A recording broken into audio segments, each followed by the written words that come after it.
A long time ago, 1992 in fact, in a galaxy far, far away, or rather, Salt Lake City, Utah, a developer by the name of Sculptured Software embarked on their very own saga to bring the classic Star Wars trilogy to the Super Nintendo.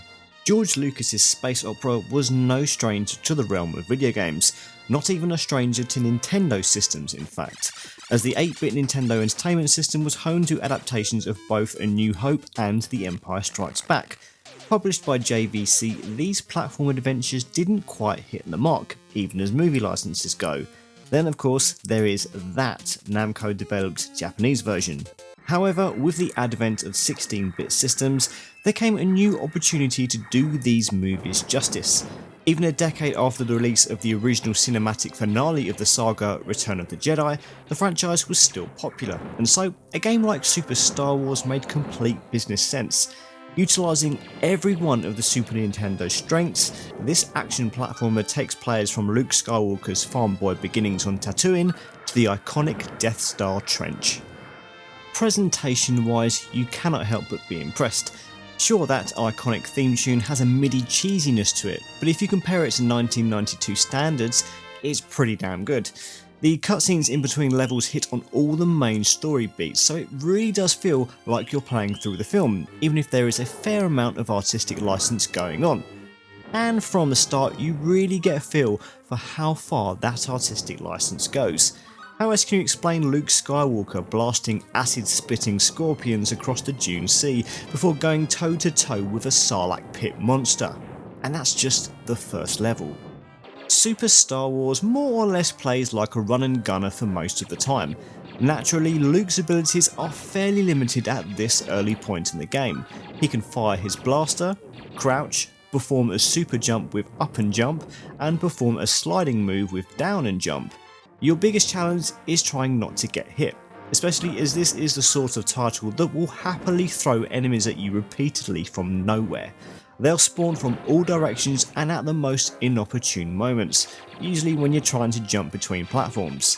Even on easy difficulty, there is a great deal of challenge, and that unfortunately stems a lot from some slightly unfair design choices.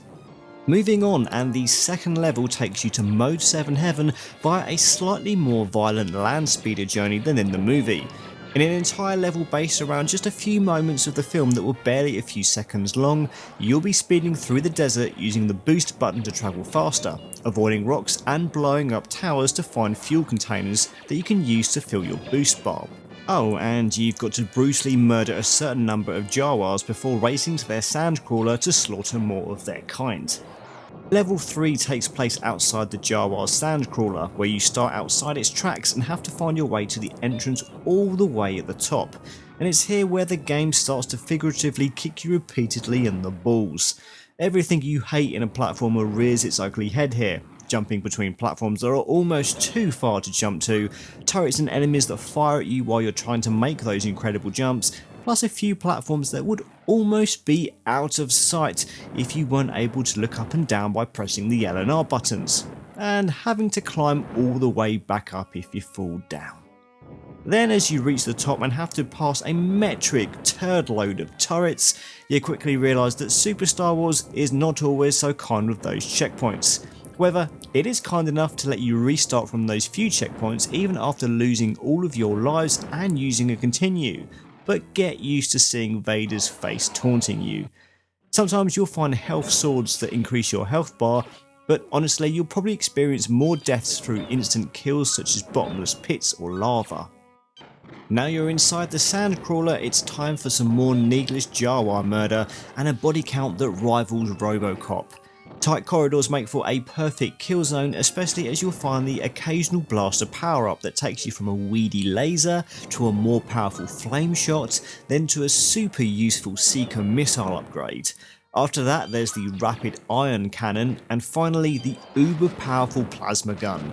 These power-ups pretty much become a necessity as you start to face endless hordes of enemies that are utter bullet sponges. Even with the plasma shot, you'll be plugging away for some time at some of these mechanical enemies and biological monstrosities. Annoyingly, you'll lose these power-ups the moment you lose a life, which is pretty frustrating inside the sandcrawler, as the level ends with some horrible jumps over molten steel that kills you if touched. And it will not surprise you to learn that the end of this level takes place over such a substance, as you jump between platforms to avoid the attacks of an ugly and very angry lava beast called Jawenko. Now you might think this ugly beast is another enemy made up for the game, and you'd be absolutely right. However, this beast would become a canonical part of Star Wars lore, showing up in 2017's Secrets of the Empire VR experience. It turns out that this nasty creature is native to the planet Mustafar, and one such beast found itself stranded on Tatooine many years ago. But does it really matter? Because once you've blown this thing full of holes, you'll find that for some reason known only to Jawenko, it was guarding R2-D2 all along. Another brief cutscene and a quick help me Obi-Wan Kenobi later, you're on your way to the so-called Land of the Sand People. The two suns of Tatooine are shining down on you, the perfect climate for leaping across crumbling rock platforms and slaughtering the local sand people, taking the odd break to thin out the local wildlife and also get a little revenge on a few more Jawas. Here we start to see a few auto-scrolling areas featuring platforms that fall and also the occasional flying beast that needs a bit of swatting in between leaps. Eventually you'll finally meet up with old Ben and get your father's trusty lightsaber before he sends you out into the land of the Banthas. From here on out, Luke can now swap between blaster and lightsaber at will, which does bolster your offensive capabilities somewhat. Even if Luke isn't a Jedi yet, he is still relatively proficient enough with it. Of course, you've now got something you can swing at enemies with by equipping the lightsaber, but there's a little bit more than that. Luke's utilitarian super jump becomes a whirling saber jump of doom, probably the deadliest offensive tool in the entire game. In fact, maybe even the entire series. It is pretty handy on this level as you'll come across a few angry banthas that literally explode when killed. I mean, do they live on a diet of thermal detonators? Actually, speaking of thermal detonators, sometimes enemies drop them. They are a time-limited smart bomb of sorts, destroying every enemy on screen when they're activated, providing you do so before the indicator at the top of the screen disappears. More violence occurs until you reach a gigantic mutant womp rat. This one has clearly heard of Luke's boast of bullseyeing its smaller brethren in his T-16 back home and is incredibly pissed off about the whole thing, to be honest. But you have a lightsaber now, so a few bonks on the head will sort that disagreement out in a typically explosive fashion. Another land speeder section awaits, and you're once again ensuring the Jawa race has no further future on Tatooine while you're on the way to the filthy spaceport of Mos Eisley.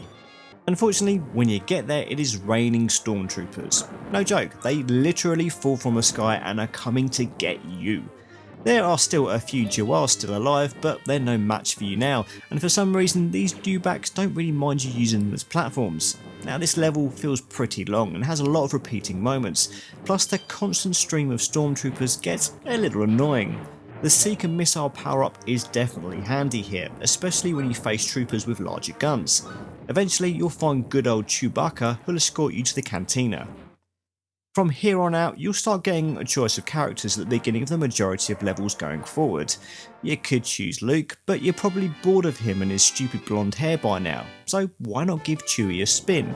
You stumbled upon a bard brawl and it's a good thing this walking carpet is armed with a bowcaster. The Cantina's famous band are playing the only song they know, and you've got an all new set of enemies to blast into high heaven, including Greedo and that guy who gets his arm hacked off by Obi-Wan. There are weird walrus type enemies that bounce around and even these irritating shrouded bastards. The clientele don't seem too bothered though, even when a gigantic Kalhar boss monster appears. If you recognise him, that's because he is a living, breathing version of one of the hollow chess pieces back on the Falcon. Apparently he's a Mentalian Savrip, a race of sentient lizard folk. But that doesn't matter because he will die like all the rest, in flames. You've now met with that lovable rogue Han Solo, and that means another character to control as you escape from Mos Eisley. This level starts off in a very similar way to your entrance into Mos Eisley, to be honest, complete with the rain of stormtroopers. This seems like a good opportunity to tell you about the Darth Vader helmets that enemies occasionally drop, that give you a score multiplier. Pick up multiple Vader helmets and your multiplier will increase. Back to the escape, and after battling a few maintenance droids, this already quite long level descends into a cycle of turrets, droids that cause explosion damage when destroyed, mechanical claws, and these incredibly irritating tiny mines that you need to hit with pixel perfect shots or they'll hurt you on contact. It all culminates in a battle with a hover combat carrier piloted by a very nonchalant stormtrooper. It's heavily armed, but once you blow away its armaments, it's a piece of cake. You've now finally got out of Tatooine and are now blowing up tiny droids in the Death Star's hangar. TIE fighters are literally swooping past you, trying to knock you into bottomless pits before a few stormtroopers start arriving to let their presence be known. Luckily, this level's pretty generous with the blaster upgrades, and it's good because at the ending of this hangar, this ED-209 looking son of a nerf herder arrives. It's big, it's shiny, and is seemingly invincible, but this Imperial defense droid isn't immune to being repeatedly shot at while it's excreting missiles from its shiny metal ass.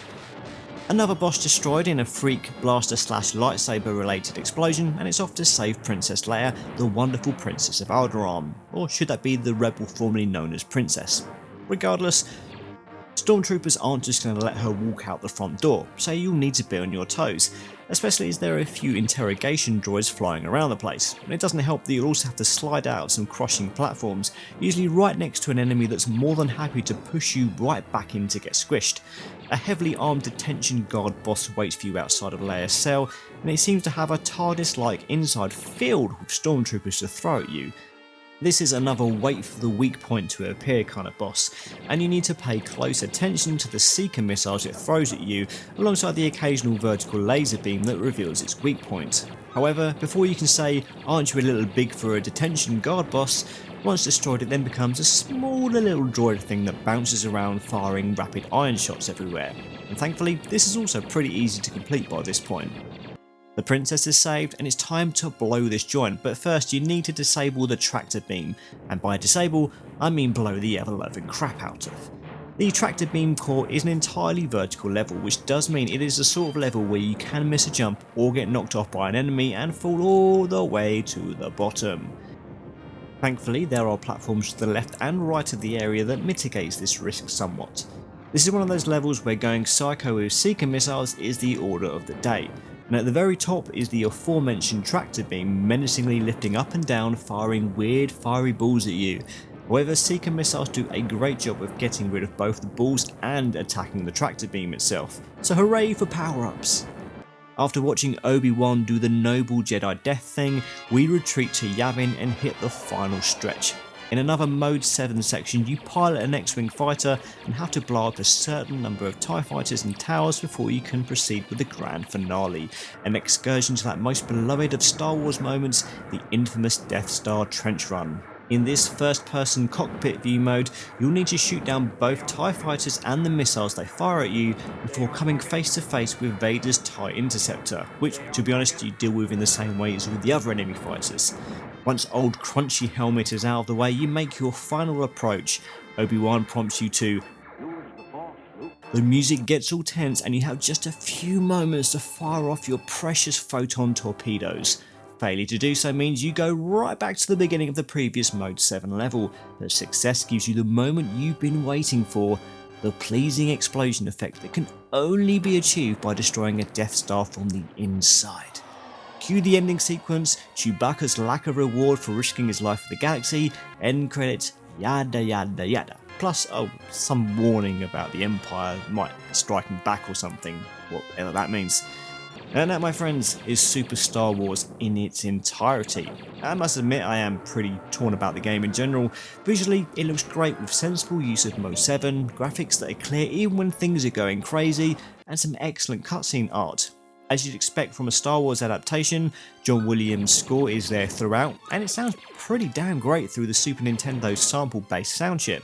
And there's a few bits of digitised speech and effect samples in there, just to hammer home what movie you are playing a game of. I joke about games based on movies fudging around with the subject matter, but at the end of the day, an action game with a movie license has to be exciting and entertaining. Sculptured Software did a reasonably good job of not only making sure that those big action sequences are playable, but also extend some of those moments in between into more action orientated levels. Super Star Wars enemies take good inspiration from the larger lore of the saga, and nothing is really here that shouldn't be. However, where this title falters is some of the more fundamental game design aspects. The levels themselves are well put together for the most part, but frustration comes with poor enemy placement and seemingly endless spawns of foes. Then there are those platform moments that rely on cheap difficulty tropes such as ledges just slightly out of view. The fact that the game has buttons to look up and down and makes them more or less essential to see certain platforms is just annoyingly lazy game design. But at least the up and down viewing buttons are there, because many games don't even bother. But I just find it a little bit needless, especially when you're also dealing with enemies that just tend to spawn just as the screen scrolls to the next platform. So Super Star Wars commits a few cardinal sins of game design. Call it an average movie license with an above average presentation, and I think you've got a pretty fair assessment. It's pretty good, but it's not great, yet it's a good adaptation of probably the least action-packed entry in the original trilogy, and all in all, it's a surprisingly decent attempt. But of course, the saga does not end there. Next week we'll be tripping over gigantic four-legged robots and getting frozen in carbonite in Super Star Wars The Empire Strikes Back as part of Hoof Gaming Star Wars month. But I'm not done with the original Super Star Wars yet, as this week you'll also see videos showing you my full playthrough of the entire game, every single cheat code and Super Star Wars Ending 2. So hopefully I'll see you back here soon. Bye.